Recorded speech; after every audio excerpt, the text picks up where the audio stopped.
All right, good afternoon, everybody. Today is the 10th of April. My name is Alan Harris. I'm the emergency manager here in Seminole County. Going to give you an update on our response to COVID-19.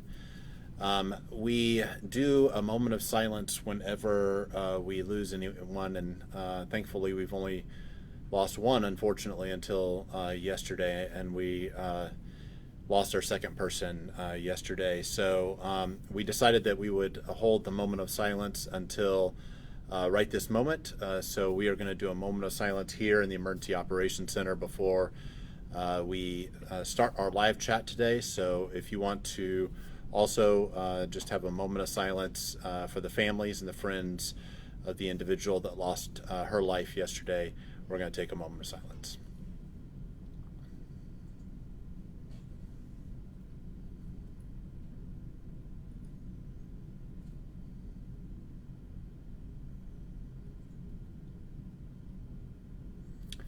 Okay, thank you very much. We wanted to give you, of course, an update on what's going on with our response to COVID-19. The current amount of cases in the county for that are positive here in Seminole County is 237. That has been updated this morning, and then unfortunately we had someone that lost their life yesterday in their battle with this illness. Currently, there are 307 individuals that are isolated and quarantined in their home. As I do each week, we like to tell you about the Citizens Information Hotline, just to remind you that those individuals are there to answer your questions related to COVID-19.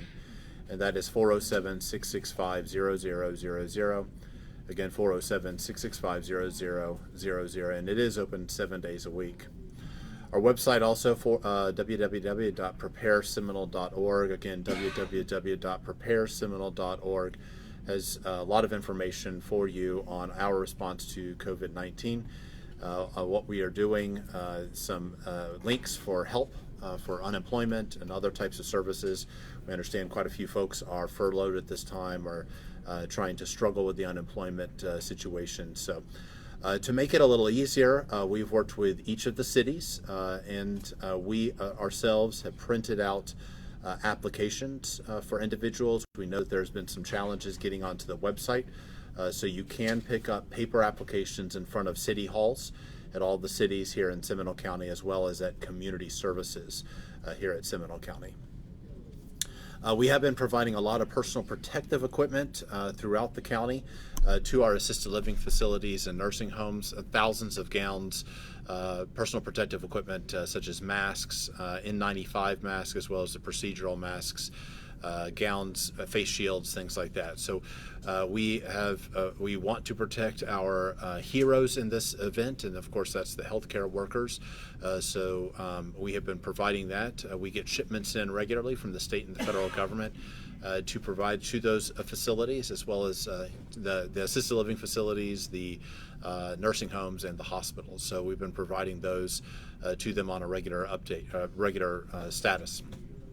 We have had, of course, some requests for additional ones, and we are working with that. Currently, our status in the healthcare system is relatively good here in Seminole County.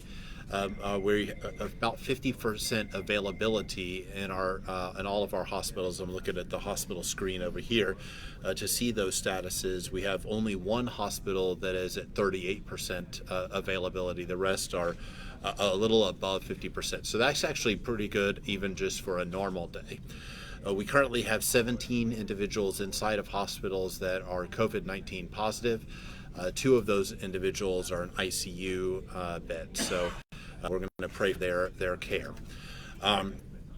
We have 24 other individuals that are in the hospital that are what we call persons under investigation. So those are individuals that are either being tested, they may have some signs and symptoms and things like that. So right now, the hospital system is doing relatively well, but we are planning with Advent Health, Orlando Health, and the Hospital Corporation of America, which is Central Florida Regional Hospital and Oviedo Medical, on surge capabilities. So what that would look like would be maybe doubling the occupancy of hospital rooms. So to do that, of course, we need additional equipment. So earlier this week, we were working with the Army Corps of Engineers to potentially bring in some hospital beds and some other types of equipment to increase the capacities at each one of the hospitals. We are also working with our partners, so we have that as a contingency plan, which is surge, so enhancing the capabilities of our 4 hospitals, but we also have to look at other types of activities as well. So what if we max out those 4 hospitals? What if we max out the hospitals in Orange County? Currently, the statistics show in Seminole County that even with our surge, that we are going to be somewhat okay in our county. The statistics, though, for Orange County and for Osceola County, unfortunately, is not quite as good. So while the hospital systems may be able to maintain, there is the possibility if we exceed the statistics, if we exceed what the forecast looks like, then we may have to open up a regional hospital.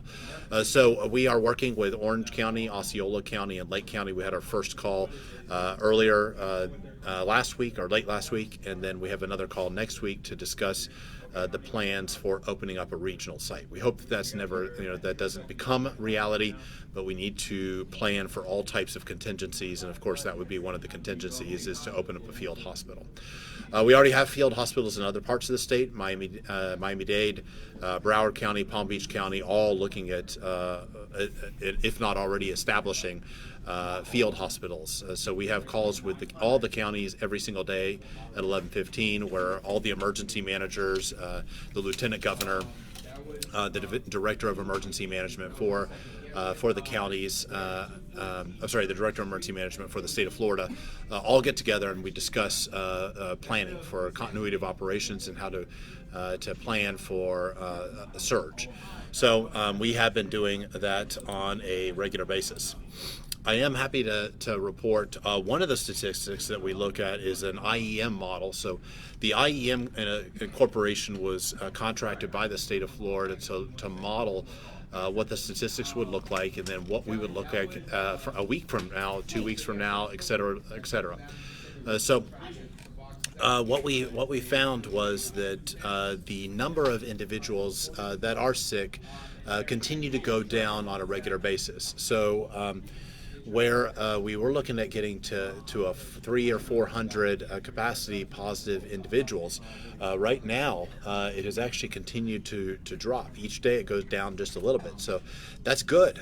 That means that individuals are social distancing. They are following the advice of the CDC and the World Health Organization, the White House medical team. They're following the executive order, which states that people need to social distance and no groups of 10 or more. So we're seeing the results of that. We're starting to see the results of that now that those orders are in place, and also now that the guidance has been further strengthened in our community. So the public information staff did put together a really cool sticker that people can put on the floors, and we're offering this free to any business that's interested in it. The sticker looks like this. So if you are interested in getting something like this, you can email us at EM for emergency management, EM at SeminoleCountyFL.gov. Again, EM at SeminoleCountyFL.gov. The Public Information Office staff will help your business get those. We really appreciate that because it's also got our website. So while people are waiting in line to check out, maybe they'll look down and they'll see the website and they can get some great information on our response, COVID-19 response throughout the county. On the website, it's not just, of course, the county.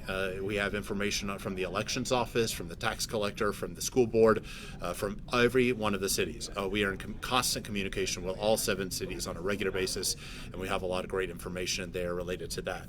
So those are some good statistics that have come in. We continue to see, watch the models. We continue to look for updates related to that. One of the other things that I wanted to talk to you about today was our testing sites, and I try to go over those all the time. So We have a plan for opening up some drive-in sites here in the county. So one of those will be hopefully opening up next week, working with our partners in the city of Sanford and our partners at Advent Health. So we're hoping to announce that by midweek next week and have that opened. We also have a drive-through site that's available right now for the underinsured and the non-insured. So that's at True Health, which is actually at the Florida Department of Health. Now you have to call ahead and make an appointment. The telephone number, if anyone wants to just go ahead and grab paper and pen, of course this will be on the video so you can replay it. But that's going to be 407-322-8654. Again, this is for the underinsured and not insured. And this is a drive up. You park and you call in, and then they'll come out and they do the testing swabs there in the parking lot. So you don't have to leave your parking lot. This is very similar to a site that has been opened at the University of Central Florida. So that'll help our folks in the Oviedo community or anyone that wants to drive over there. That site is open Monday through Friday from 9 a.m. to 5 p.m. That site is also a drive-through site.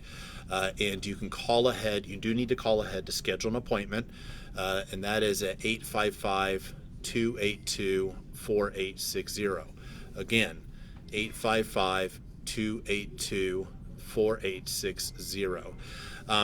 For that one, you would either need medical insurance, or if you are interested in going through the line and just paying for it, I believe it's $51 or $52, so just verify that when you call. Well, of course, we have the regional site that was opened by the federal government. Orange, Osceola, and Seminole County have been working very closely with the state of Florida and FEMA to launch that site. That site is at the Orange County Convention Center.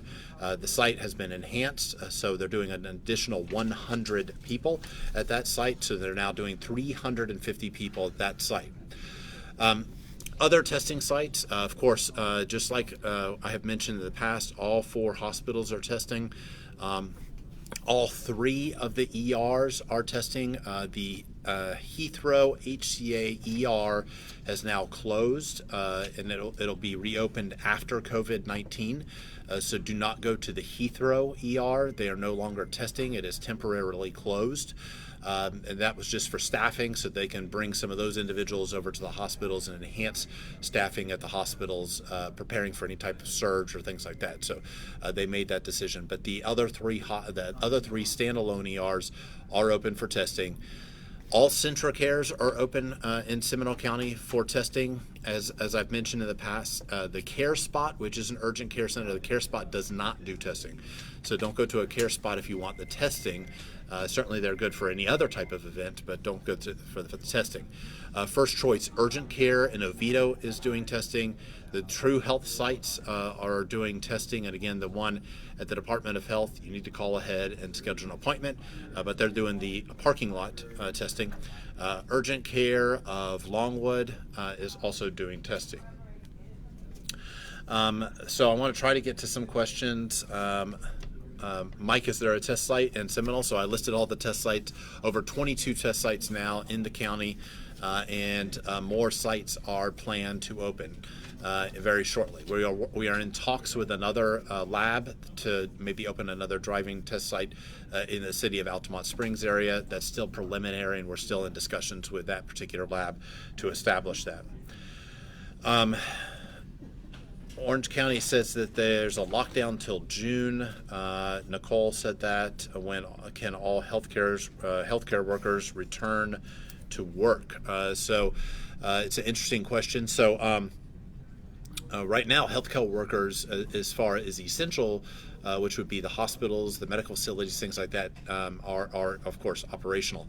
The non-critical type of surgeries and things like that, of course, have been placed on hold because we don't want to utilize the personal protective equipment for non-critical life-saving type of emergencies, because we want to use those, of course, in the hospitals. Normally, day to day, of course, hospitals and assisted living facilities and nursing homes don't go through the county. They don't call the emergency operations center to issue or to order personal protective equipment. But today, of course, we are getting daily thousands of requests for thousands of types of PPE, personal protective equipment from assisted living facilities, nursing homes, and hospitals. So right now, probably the non-critical type of surgeries are going to be on hold for a little bit longer. But of course, if you're a healthcare worker working in one of those facilities that I mentioned earlier, the urgent cares and things like that, of course, you're going to work. The stay-in-home order. So Joanne asked about the stay-in-home order. Why is there so much traffic? Well, there are essential businesses that are still operational.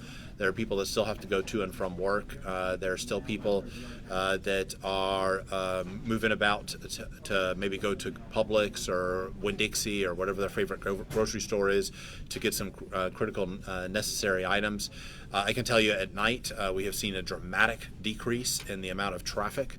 And that's why we haven't issued a curfew, because there just really hasn't been a need to issue a curfew in this county. I know Orange County and I know Osceola County did issue a curfew. We just have not seen the need here in this county for a curfew. So we have not issued a curfew in this county, and really don't have a plan to issue a curfew in this county, because we just, Seminole County people have been doing the right thing. They have been staying in at night. They've been doing the right thing. So Tanya asked, CentraCare turned me down for a test. Why would that be? So it may be that, and what we've talked to CentraCare quite a few times about this, as well as hospitals and things like that. So the doctors, every doctor that we've talked to, and we talked mostly to the medical directors, it's because the symptomology does not match the requirements for the testing. So if you come in and you claim you present with certain symptoms, if that doctor says, you know what, that's not the symptoms of COVID-19, you don't need a COVID-19 test, then they may not test. Well, they won't test you because you don't meet that need. You don't have that symptomology. So they may do a flu test, they may do some other type of test, but they probably won't do a COVID-19 test. People still get the flu. People still have strep throat. They still have the other types of illnesses. So, in fact, we even hear, not here in the EOC, but at one of the libraries, had an individual that was not feeling that well. At one of the libraries that's closed that doesn't have children, wasn't feeling that well, went to go get a test. It didn't meet the symptomology. The doctor did a test for strep throat, and the individual actually ended up having strep throat, not COVID-19. They got antibiotics for that. If the city hall is closed, what other options? The forms are outside, so they have printed the forms and they placed them outside. So Chad, thank you for that. I forgot to mention that. So they have placed them outside of their facility. Same thing for community services. You don't have to go inside to get a paper application. We've placed them outside. I know that some state representatives, I know Linda Stewart was all over the news about putting some out in front of her office. I'm not sure about the other state representatives, but many of them have placed them out as well. But I know for a fact the city halls, because they've all confirmed with us that they're doing that, as well as community services here in the county. Angela asked, why can't we open all the parks? Well, unfortunately, the common surfaces are the issue, right? So if we open up, and for Seminole County, we have our parks open, but our playgrounds are closed. So we don't want, and people have asked, we've gotten lots of phone calls, when are the playgrounds going to open? Can I bring the children to the playground? We're just going to have a small birthday party. Well, there can be other kids that come up, of course.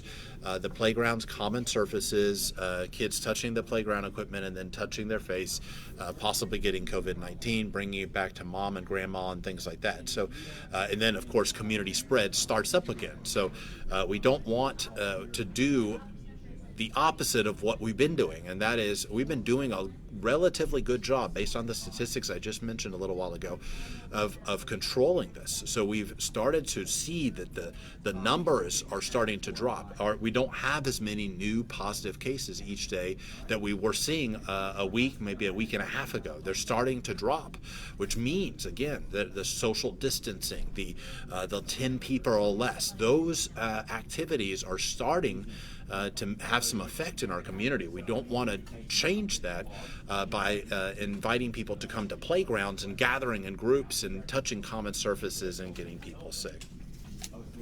Diane asked, is the Easter Bunny essential? Yes, her son was asking. Yes, the Easter Bunny is essential. I think the Easter Bunny is amazing, and I know the Easter Bunny is going to be working on Sunday. So if your son's watching, I hope you have a wonderful Easter, and know that Seminole County will make sure that the Easter Bunny does his thing. I know that he's going to bring lots of chocolate eggs and some eggs. Maybe you can hide some eggs in the backyard. Maybe he's already done that for you, or he'll be doing that on Saturday evening. I know that was a real fun treat for me when I was a kid. The Easter Bunny would come by on Saturday, and right before we went to church as a family, we would go in the backyard and look for Easter eggs. So yes, Diana's son, Easter Bunny will still be here, and I hope you all have a very happy Easter. Angela asked, how many have recovered? Thank you, Angela. I forgot to mention that. I'm looking at the board right now. 132 people. 132 people. So we had 237. So almost 50% of the individuals almost 50% of the individuals have recovered. So so that's good. Clyde asked, are the trails open? Yes, the trails are open. But be very, very careful when you're out on the trails. We have, and I've mentioned this in a couple other Facebook Lives, and that is people have said, well, when I get to the trail, it's packed. Well, that's not the time to go. Go when it's less traffic. So if you live by the trail and you start to see there's a lot of people on it, just avoid it at that particular moment and maybe go at a different time when it's less. So there's some questions about boat ramps. So let me talk about boat ramps. On Saturday, April the 4th, of course, we closed the boat ramps, and this was due to non-compliance with the Center for Disease Control and Prevention social distancing recommendations, and also the Florida Wildlife Commission Executive Order 20-9, which states that individuals should not be gathering in large groups on the waterways. Since that decision, so we closed all of the boat ramps that evening. Since that decision, I've been talking to quite a few of the commercial fishermen here in Seminole County, as well as individuals that are just good. Most of our individuals here in this county are just good boaters. They like to fish. We have been encouraging that since the very beginning, is to get out on a trail, or maybe take the family out on the boat and do some fishing, or just doing a little bit of riding around, just so you're not cooped up at home. We know there's a mental issue with this as well. I mean, being stuck in home for a long, long time, we don't want that. So we've always been saying, go around the block, walk around the block, walk your dog, not in large groups, but feel free to do that. So earlier this week, I was talking to those commercial fishermen, and I started to talk to the FWC, the Florida Wildlife Commission. I asked if they would do some enhanced patrols of our section of the river, and they agreed to do so. Seminole County Sheriff's Office also agreed to do a couple more helicopter flights over the river to patrol the area. So based on those decisions, as well as I had communication with the emergency manager of Volusia County and asked for his assistance with some sheriff patrols from the Volusia County Sheriff's Office, we have decided that, and actually we did, open Wayside Park and Lake Jessup Park, and those are open right now, so you can do some safe boating from those two locations. We will assess the other boat ramps, but right now those two boat ramps on our side are open for your business. So Liz asked, is it okay to invite a whole bunch of people over, or any people over to dinner? Right now we're saying social distancing is the thing. Of course, groups of 10 or less, if there's some special activity, if you want, I mean, a lot of people are going to celebrate Easter, of course, on Sunday. So we just ask that it's groups of 10 or less, and that you maintain the 6-foot distance. So we ask that take place. There's a lot of safe ways to meet, to gather. Right now, we're not having we're not having anyone over to the house for dinner or anything like that. That's just personal. I'm not telling you what to do. That's just a personal thing that I do right now. We are social distancing to the max. Because people are asymptomatic. I mean, we all watch the news, right? And people are asymptomatic. They don't know they're sick. They don't mean to cause other people to be sick. They just don't know. So right now we're just not having anyone over. Like I've said in the previous Facebook Lives, I get home, I stay at home. The only thing I do is I go grocery shopping. And of course I'll walk around the block with my dog, but that's it. We don't really do anything else outside of the home, and that's just for my own safety. So you can decide once you want to do that. Ellen asks, what are the costs of these tests? So most of the time, the tests are your copay for your medical insurance. Again, if you don't have medical insurance or you're underinsured, look at the True Health option, the one that I mentioned earlier. And again, you could just rewind the video to where I was talking about the True Health option, which is the drive-in option. So you can go and you can go up and you can schedule an appointment, just drive in, park, call them, they'll come out and they'll do the testing right there. Are we contacting confirmed patients, and are they staying at home? That's a great question, Patrick. Yes, we are contacting them every day. For the most part, they are staying home, and I know that's not what you wanted to hear. It's not what I wanted to hear. It's not what I want to hear every day. We have a team of, right now, let's see, counting 8 people that are making phone calls to confirmed, monitoring, and persons under investigation. So we're calling each of those individuals to see if they're okay. In some cases for the monitoring people, to get their temperature readings for the day, and then see if they need any services. We've delivered over 200 cases of food to families that are stuck inside of their home, isolated and quarantined, through the assistance of our nonprofit organizations. Again, I want to call out Meals on Wheels, Harvest Time International, and the Sharing Center. All have provided meals for families that are isolated and quarantined. So they provide us the meals, we box them up, and then we deliver them to the individuals. So there should be no reason that people leave their house. But Patrick, unfortunately, we have found a few folks that have left their house, and every time they have done that, we have had local law enforcement deal with that quickly.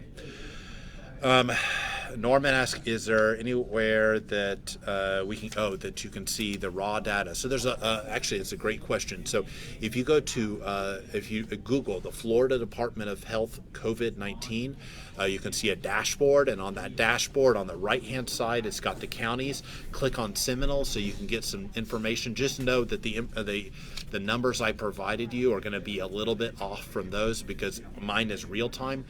So you're going to get the numbers from early this morning, so they're going to be a little bit off, but not much, about 3 or 4 on each one of those. So, but that's, you can click on that, and then at the bottom, you'll see where it says testing and things like that. So you can click on testing. You can see how many people we've tested, how many have come back positive, how many are negative, how many are awaiting results, things like that. So those are some pretty good statistics, and you can look at that daily and get a good feel for what's happening in the county. That's some of the statistics that we use.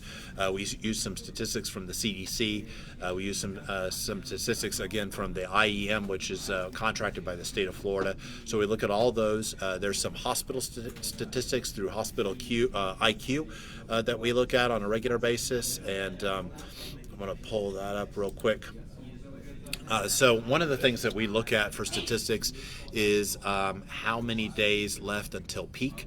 And right now it looks like, based on this one statistic, now remember there's a whole bunch out there, so I'm only telling you one.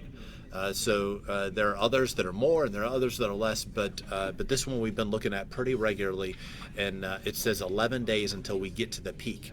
And at the peak, we look at surge capacity in the hospitals. So one of the things that we're looking at is the number of hospital beds that would be used. And at this point, it looks like there will only be about 12% of our capacity. So for us, it looks pretty good. But then when you click on Orange County, it's not as good.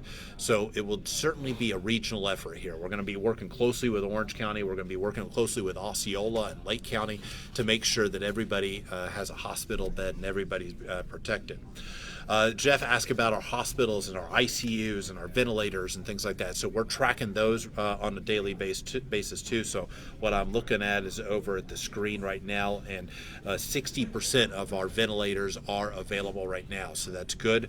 The ventilators at capacity are at the highest level of the statistic currently, which is on my other screen over here, is still below the amount of ventilators that we have in the county. So we should be relatively good with the ventilators. Again, the ICU, about 22% at maximum capacity. So the statistics are looking better. Now, I will say that 2 weeks ago, that was not our statistics. Our statistics were a lot worse. So what changed? People started to social distance. People started to stay inside of their houses. People started to wear the face shields. And I see that a lot more in the grocery store. I wore my face shield yesterday when I went to the grocery store for my weekly visit to the grocery store. I wore my face shield. I made sure that I was very careful when I came in. As I've mentioned previous times here, I wash my hands for 20 seconds. I sing a happy birthday a lot these days. What Andre asked, a good question, Andre. Where can residents volunteer in Seminole County? The nonprofit organizations that I mentioned, Harvest Time International, the Sharing Center, and Meals on Wheels are probably looking. I know they were looking for volunteers, so they may be looking for volunteers. We aren't right now in Seminole County, which is different than in a hurricane. So in a hurricane, my answer would have been completely different. My answer in a hurricane would be absolutely, we want a lot of volunteers. In this case, for the EOC, for the logistics staging area, because the logistics staging area is sending things to assisted living facilities and nursing homes and hospitals. So we have to make sure that those individuals. So we have a strict requirement here. People cannot travel. They couldn't have been traveling. They cannot be in large groups. If they are found to be in a large group, they are immediately out of here, and they cannot come back for the rest of the event. So that is why as I've mentioned, I am very strict about when I get home. I do not leave my house, and everyone here in the EOC, everyone down in the logistics staging area is doing the same thing. So when a hurricane, I would have said, come on down and let's volunteer. Please help us down at the sandbag location. Please help us at the damage assessment. Please come help us in an emergency shelter, things like that. For this, we have not done that. Rich asked, do the numbers include recovered cases? So yes, so the 237 cases, positive cases, include those that are completed. They have completed, they have no signs and symptoms, they have completed their quarantine, things like that. So again, that one is the completed of the 237, about half of the individuals are doing better. They've come up. So that's actually a very, very good statistic.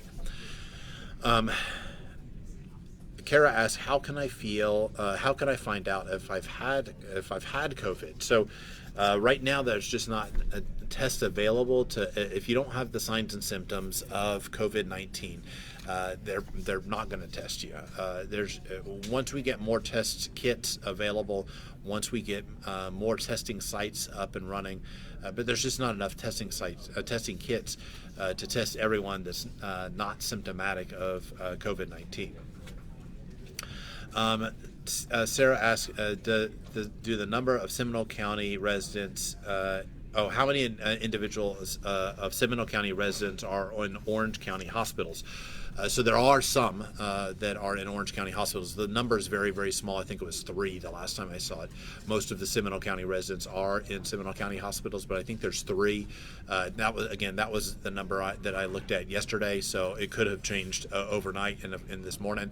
But when I looked yesterday, it was 3 individuals were in Orange County hospitals.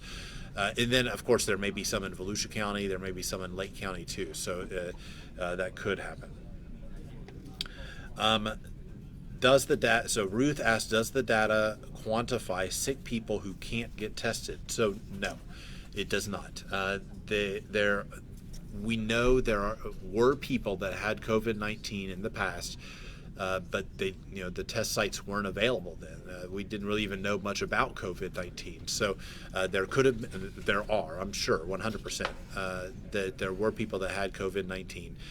But unfortunately, will never be tested for COVID-19 because they're well. They're back to normal. They're back to their normal life. Quillen asked, and I'm sorry if I got your name wrong, but is there a curfew? There is not a curfew in Seminole County. Again, we do not. We don't think that we need a curfew in Seminole County. We have not had any issues with major traffic or major crime or anything like that late night. So we have not needed to activate a curfew. I know that Orange and Osceola County did issue a curfew, but here in this county we have not seen the need at this point to issue a curfew. If there is a need, certainly the sheriff's office will inform us, and the local law enforcement agencies will inform us that there are issues related to that, and then of course we will have to have a discussion as a group about the need for a curfew, and if we need to issue one, we certainly would do that. But at this point, there's just no need. We're not seeing that. It's kind of a ghost town at night, so we don't see a need for a curfew. Barbara asked, I don't have a car. How do I go to a test site? So if you are showing signs and symptoms, again, just give us a call at the Citizens Information Hotline, 407-665-0000, and we can help you with that. Statistics for patients being successfully treated with medication. Linda asked about that. So, there aren't a lot of great statistics for that that we're getting here in the EOC. I know there are for the Center for Disease Control and things like that. So you can go onto their website and get some good information about that. But as far as a medication and what medications are being treated, then you would want to go on there for those type of statistics. So Chad asked, what's the difference between the quarantine and the confirmed cases? That's a great question. So I mentioned there are 237 confirmed cases, but there are 308 now. I think I said 307 earlier, and now we just added one. So 308 individuals that are isolated in quarantine. What's the difference? The difference is the people that are monitoring and the people that are persons under investigation. So those people are people that have come in contact with COVID-19 individuals. So they may work directly with that person. They may live with that person, so that they are isolating and quarantine because they have come in very, very close contact with an individual with COVID-19. So they are also quarantined and isolated in their home. So a lot of the times those are family members, but those could be co-workers and associates as well. So we are providing assistance for those individuals as well as the confirmed cases.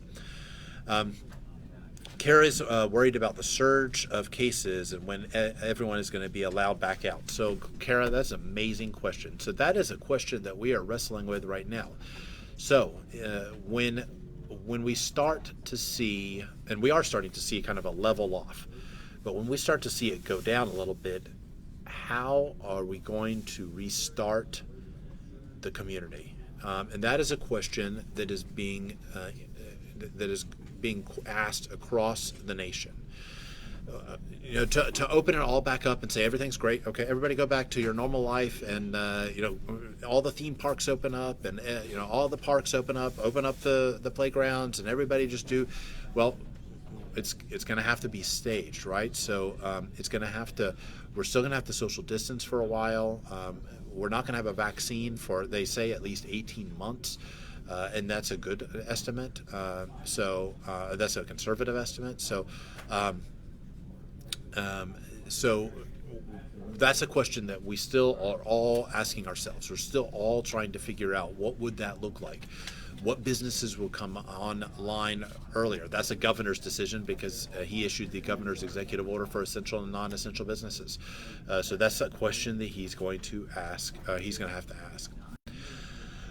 Do the stores and businesses have to tell the public if an employee tests positive? Brittany asked that. So it depends on the business. So if the business interacts with a specific client high amount of times, then that is part of the epidemiology questioning.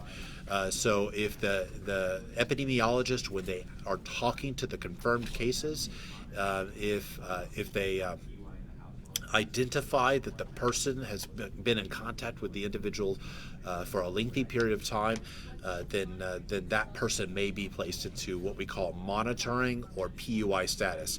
And just like Chad asked earlier, that's the difference, right? That's the difference between the people that are isolating and quarantining and the people that are confirmed. So those are the individuals. So yes, a client, not just a coworker, but a client could be, depending on how much the individual works with that person. People who are recovered but are symptomatic, how do we know that they didn't spread the virus? Ricky asked that question. Well, we have to follow the CDC guidance. So we're just following the CDC guidance, which is that the person is asymptomatic, so they do not have fever or anything like that, and they've waited the period of time that is deemed safe by medical professionals, and that they are not contagious anymore. So should I wash all the items from the store? I spray them with Lysol. So Ruth, that's a good question. I just spray them down with Lysol. I have a couple cans of Lysol that I bought way before this event, and so far they are holding out. So they're not long for being gone, but I still have them, and yes, I do that, and I wipe off my phone too. Because I actually do my grocery list in my phone, so when I get back, I wipe off my phone as well. Are patients being retested? So that's a good question, Pat. So only healthcare workers and first responders are being retested. Who is contracted by the county and Florida Department of Health if a patient is positive? Veronica asked that question. So the epidemiology team will do that. So the epidemiology team at the Florida Department of Health will reach out once there's a test positive to find out if there's any family and friends and who the person has come in contact with. If a healthcare worker is not wearing a mask outside of work, is it okay? Gretchen asked that. Well, I'll tell you, I wear a mask. Most healthcare workers are wearing masks outside of the work. I know most doctors are. I'm not going to tell a medical professional to or to not do something. I think if you're a healthcare worker, I would strongly suggest it. I know I do, and I worked in fire and EMS for a long period of time. Now in emergency management, I see these cases. I've talked to the people that have COVID-19. I want to protect myself as much as possible. So, it is a guidance now through the White House as well as through the CDC to wear face shields when you are outside of the home. So, I'm following that guidance. What if I don't have symptoms? Can I go get tested? Beatrice asked that question. Unfortunately, at this point, that's not available for everyone, for healthcare workers. So if you're a healthcare worker or you're a first responder, they are doing some testing for asymptomatic people that don't have any symptoms, individuals. How is the county assisting the elderly in the assisted living facilities? Where can they go for help? Amy asked that question. So we contact all the assisted living facilities and nursing home administrators. We have regular contacts with them. We also once a week have a teleconference with them. So we had a teleconference with them just yesterday at 2 p.m. We have medical doctors on there, as well as the Florida Department of Health epidemiology that's on there, and they